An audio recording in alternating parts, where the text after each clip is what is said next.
Phone tapping పైన తెలంగాణ డీజీపీకి ఫిర్యాదు చేశారు మహబూబ్ నగర్ ఎమ్మెల్యే ఎన్ఎం శ్రీనివాస్ రెడ్డి. గత 5 ఏళ్లుగా ఫోన్ ట్యాపింగ్ వల్ల తాను ఇబ్బందులు పడినట్లు ఆధారాలతో సహా దీనిపై డీజీపీకి ఫిర్యాదు చేసినట్లు చెప్పారు. ఎస్ఐబీ అధికారులు ప్రశ్నించే గొంతుకలపైన ఫోన్ ట్యాపింగ్ ప్రయోగించారని విమర్శించారు. రాజకీయంగానే కాకుండా వ్యాపారవేత్తల దగ్గర నుంచి డబ్బులు కొల్లగొట్టేందుకు ఈ ట్యాపింగ్ ను వాడుకున్నారని ఆయన విమర్శించారు.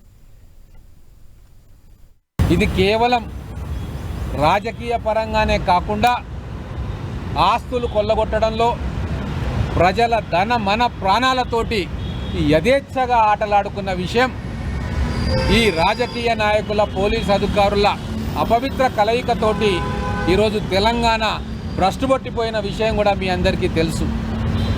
మేమంతా ఉద్యమకారులం.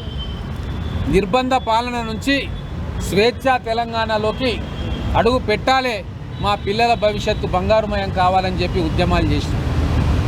కానీ తెలంగాణ వచ్చిన తర్వాత సీమాంధ్ర పరిపాలనలో ఉన్న నిర్బంధానికంటే కూడా 1000 రెట్లు ఎక్కువ నిర్బంధాన్ని మనం చూసినాం.